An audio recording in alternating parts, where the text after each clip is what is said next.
Mr. Sherlock Holmes, I presume? Correct. With whom do I have the pleasure? Emilio Estevaux. Happy to make your acquaintance. I am here on behalf of Mycroft, your brother. He is on his way to Cordona. In the meantime, he requests your assistance with a sensitive matter. My orders are to provide you with the details. You have my attention, Mr. Estevaux. Mark Ridley, the son of General Arthur Ridley, is being blackmailed. Suffice to say, the compromising material is of a delicate nature. The matter is of no small importance to the Crown, especially given the status quo on Cordona. What about the status quo? The Ottoman population holds a certain animosity towards the colonial rule. It's been this way since we took over the island. General Ridley made concessions with their leaders, but I'm afraid we are still teetering on the edge of open hostility. What does Mycroft want me to do? Retrieve the blackmail material? No, sir, nothing of the sort. Mark Ridley is meeting the blackmailer atop the old city bridge tower.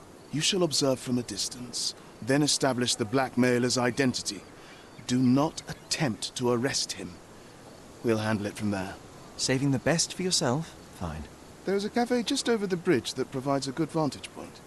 Please report to me when you are done. I'll be waiting for you here, and remember, discretion is of the essence.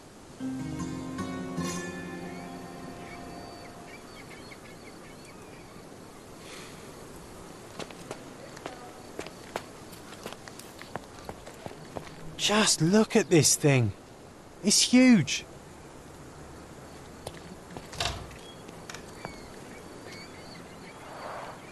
It's a bizarre object, and yet oddly familiar.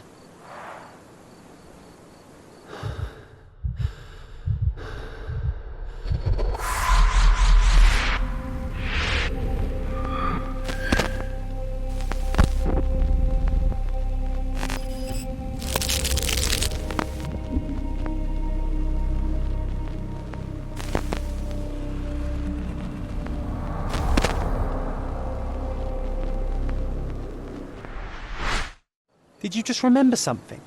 Yes. A room full of curiosities and artifacts. I think I can find it in the manor. Sherlock. So, you continue to pursue the imaginary. I had hoped you might have got all this out of your system by now. Mycroft, what are you doing here? Get out of my house. It's my house, actually. I've come to bring you back. I have no interest in returning, let alone with you. I know you lied about Mother all these years, claiming she was merely ill, but she was unstable. She never had tuberculosis. She was not recuperating, but mentally deteriorating, and you never once thought to tell me. How dare... I shall not indulge this petulant tantrum.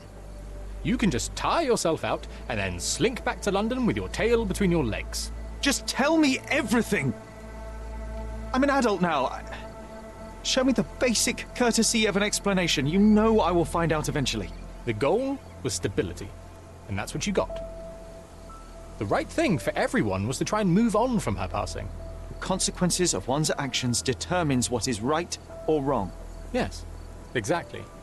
The ends justify the means. After leaving Cordona, Sherlock, you had a normal childhood. In London, I was able to support you, guide you, shape you into a fine and productive young man. You have so much potential, so much to offer society. But that's not the end.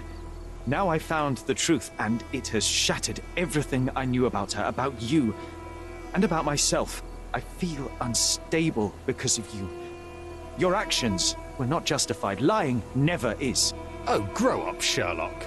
It was a white lie which has as much use in the realm of the interpersonal as the international. It is time you come to accept that some things are bigger than yourself.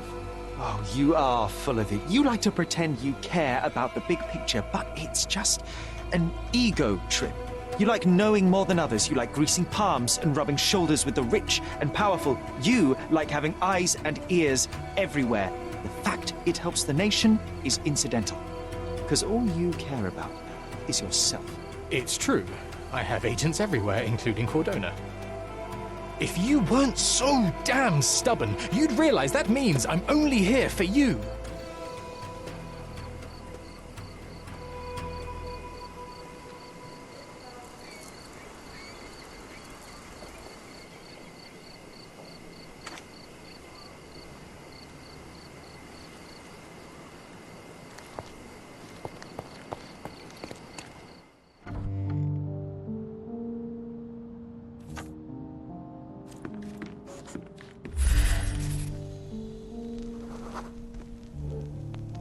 I remember returning home with a pair of perfect sticks. We wanted to turn them into training swords. Oh, that's right. We stood there, frozen, staring at something huge in the main hall.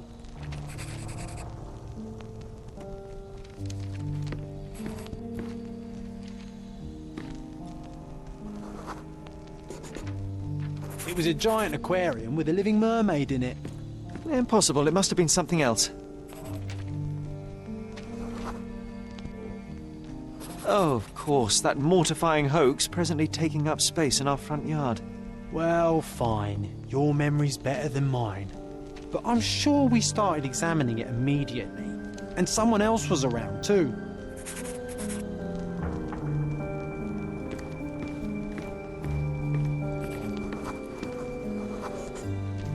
It was my mother. She asked what I thought of the artifact. You were really concentrating and holding something in your hand.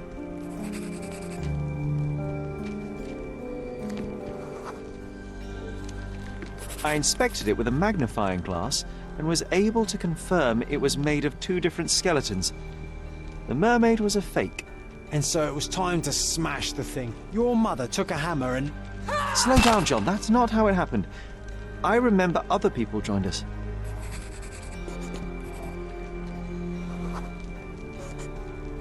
The workers took the artifact and placed it into the cabinet of curiosities. It became part of Mother's collection of fakes. She always said that the truth lies in the details. This mermaid helped me to learn that.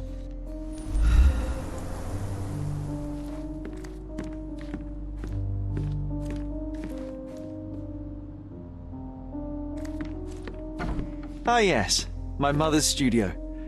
She was an authenticator, and this was her cabinet of curiosities. I never saw the point. What does it matter if some artifact is real or not? It still exists.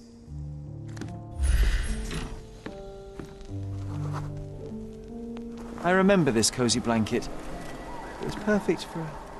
Wigwam! Oh, that was a joy to build them. Imagining ourselves as wayfarers on the other side of the world.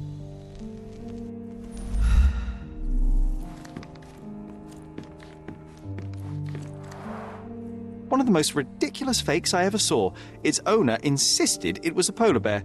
He thought the white paint on the brown fur wasn't noticeable.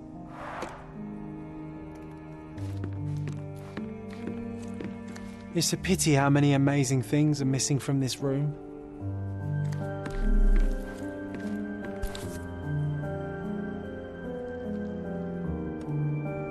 Watkinson and Holman, Chapter 1, by Wallace D. Oram. Oh, Mycroft.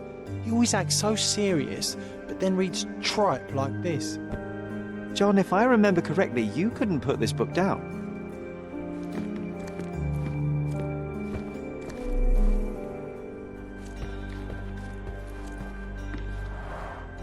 Look, it's Roger. This jolly old man's well preserved. Even looks refreshed. I doubt he drew much interest at the auction. That's for the best. I'd be upset if he fell into the wrong hands.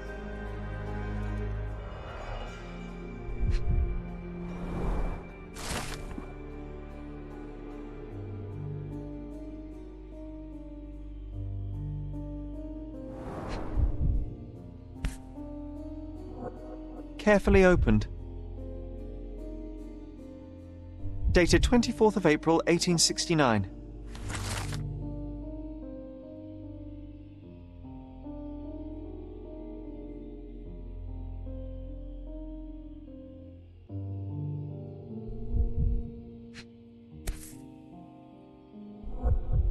Reliable and driven.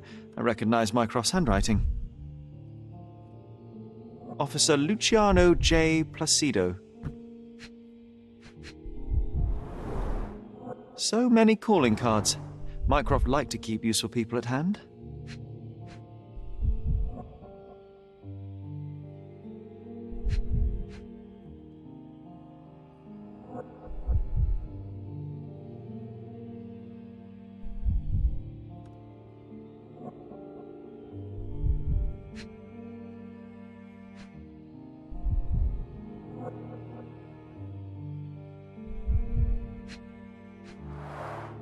This drawer was always closed.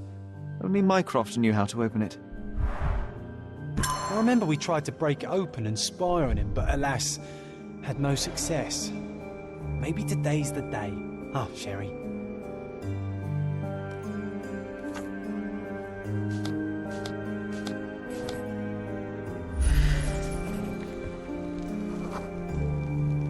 Ah, the memory comes back. We snuck about watching him. He closed the drawer and went to the hall. We were like two shadows crawling behind him.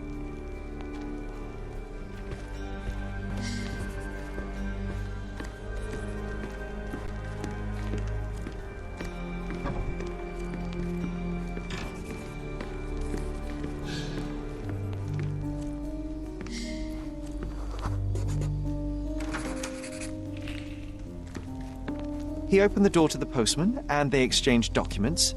If it was a real postman, of course.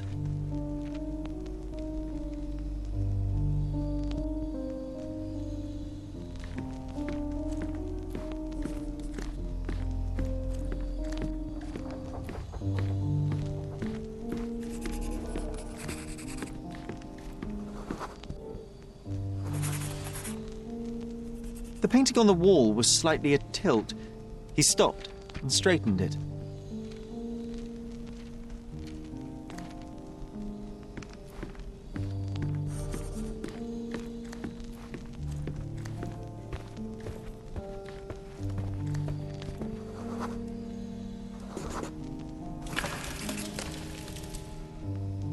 Then he threw some logs into the fire and sat in his armchair to read. It's as boring now as it was then. I'm sorry, Sherry, but I think that's it. Wait, John, we never use the fireplace in the mornings. What if...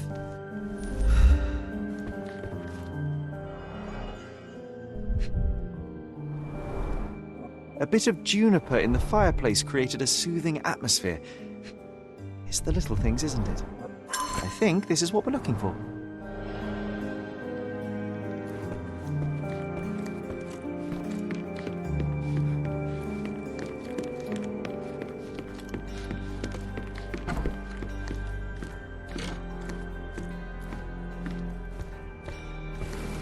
We made it. So what's there?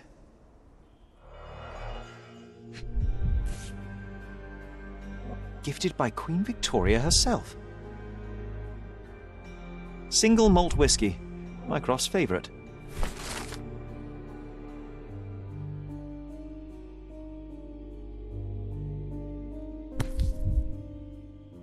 Otto Richter.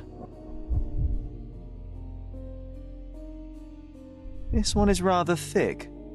Mycroft can be truly dogged in his research.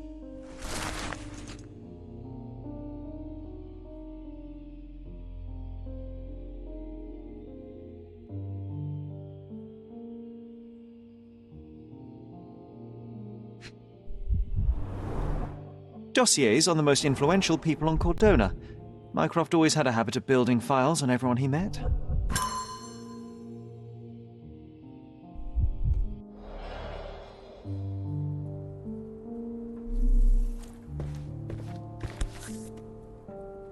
(1852), Bingley, West Yorkshire.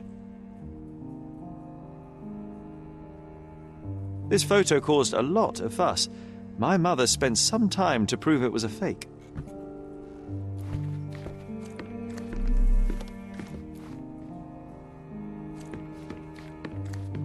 The so-called mummy of a Persian princess. The defrauders did good work, but missed one small detail. It's the mummy of a man. And this one was brought from a German museum. They claimed it belonged to Vikings. Nonsense, of course. Vikings never had horns on their helmets.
Clearly, it was deliberately torn. Wonder why someone would do that.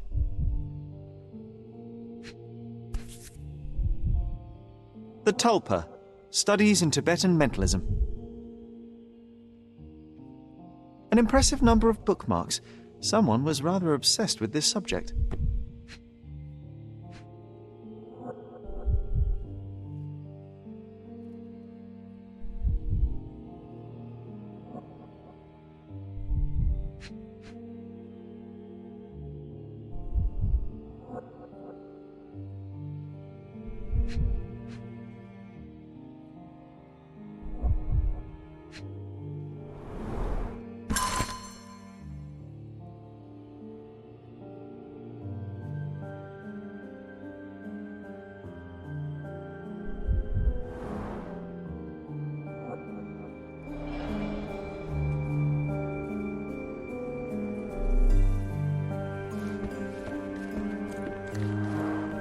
The full-plate armour of Sir Robert Swanford.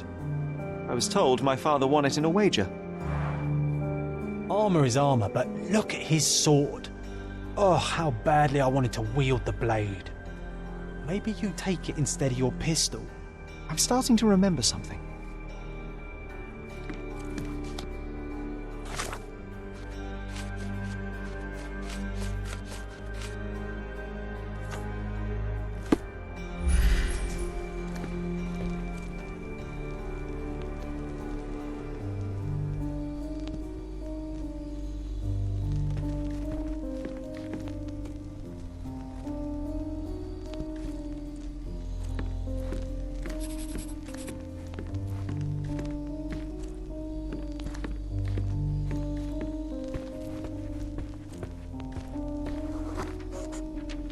I used this ladder to look at the top shelf, right?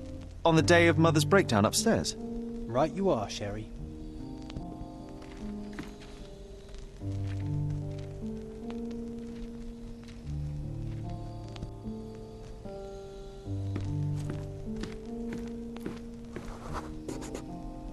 We heard a noise. I can't recall of exactly what, and we didn't have a great view from behind the statue.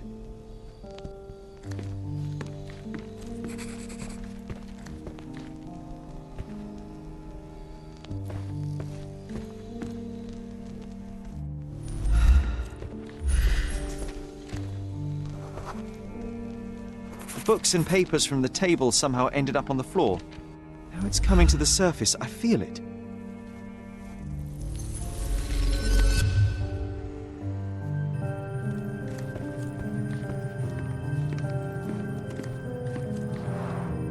Mother said this was among the hunting trophies of a Scottish Viscount. So he tried to persuade everyone that his forest was inhabited by these beasts. It would have been thrilling if it were actually true.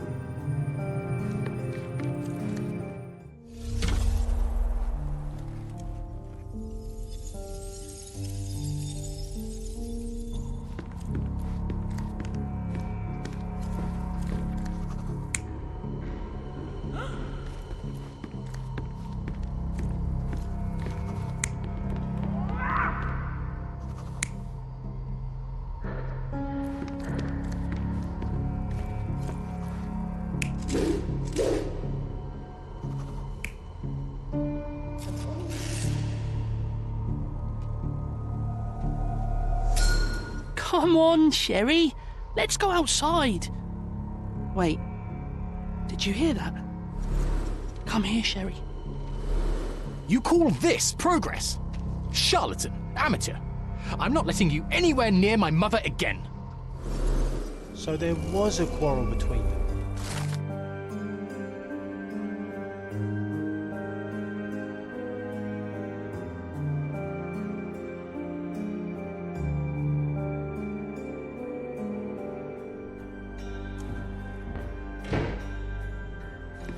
I heard a noise in the hall. Let's check it out.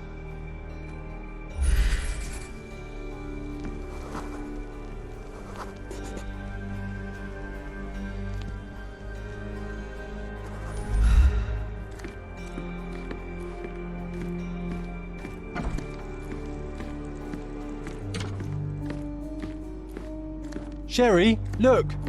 We've got a parcel here. Hurry up and let's see what's inside.